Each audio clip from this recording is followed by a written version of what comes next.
మొగ్గిండి అనేది మాత్రం కొద్దిగా మనం చెప్పుకోవాల్సిన పరిస్థితి వచ్చింది. ఇంద్రవెల్లి అమరుల త్యాగాలు మరువలేనివి. సంస్మరణ సభలో మంత్రి సీతక్క. అమరవీరుల స్తూపం వద్ద ఘన నివాళులు. ఉద్యోగ ఉపాధి అవకాశాలు కల్పిస్తామని మంత్రి భరోసా.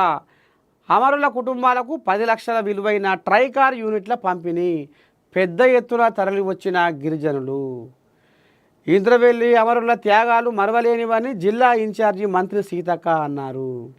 ఆదివారం ఆమె ఊట్నూరు ఇంద్రవెల్లిలో పర్యటించారు.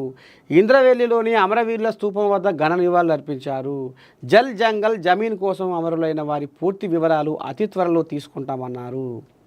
మరికొందరు అమరవీరుల కుటుంబాలకు ప్రభుత్వం తరపున ట్రాక్టర్లు, బొలేరో వాహనాలు, ఇళ్ల స్థలాలు, పట్టాలు, ఉద్యోగాలు, ప్రభుత్వ సంక్షేమ పథకాలు అందించి న్యాయం చేస్తామని భరోసా కల్పించారు.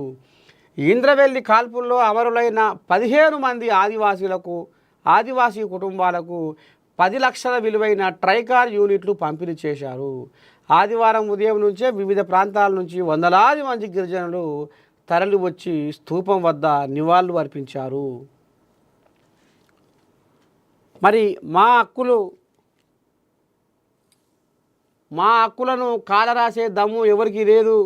ఒకవేళ అట్లా చేస్తే మేము ఊకోము. మాకు అందాల్సిన ఫలాలు అందాలే.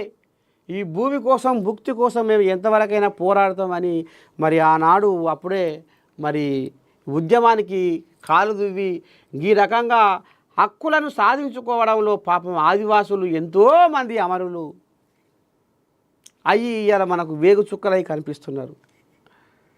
ఇక అమరవీరుల త్యాగాలను ఈ రకంగా గుర్తు చేసుకుంటూ మంత్రి సీతక్క నిన్న ఆడ సంస్మరణ సభ పెట్టి నినాదాలు చేసుకుంటా అమరవీరుల కుటుంబాలను కూడా ఆదుకుంటామన్నట్టుగా ఈ రకంగా మరి చనిపోయిన అమరవీరుల కుటుంబాలు ఎవరైతే ఉన్నారో వాళ్లకు కూడా మేము ఎంతో కొంత సాయం చేస్తామన్నట్టుగా మరి కొంతమంది ఇంద్రవెల్లి కాల్పుల్లో అమరులైన 15 మంది ఆదివాసీ కుటుంబాలకు 10 లక్షల విలువైన ట్రైకార్ యూనిట్లు పంపిణీ చేశారు.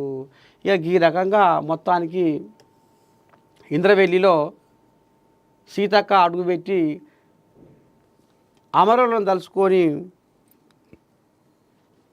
నింగికెగసినారా నేల తారలారా, నింగికెగసినారా నేల తారలారా, వేగు చుక్కలై దారి చూపుతారా, ఏ తల్లి బిడ్డలో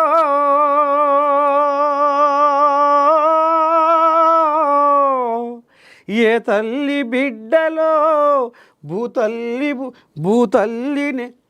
భూతల్లి నుదిటిపై నెత్తుడి తిలకం దిద్ది అమరులైన మరి ఆ వీర కుటుంబాలకు మళ్ళొకసారి మన ఏఎన్ఎన్ తరపున శ్రద్ధాంజలి కన్నీటినివ్వాలి. ఇంకా జమ్మూ కాశ్మీర్లో వర్ష బీభత్సం, 5 మృతి. ఇంద్రవెల్లి కొండలో అధికారికంగా ఓకే ఇది అయిపోయింది.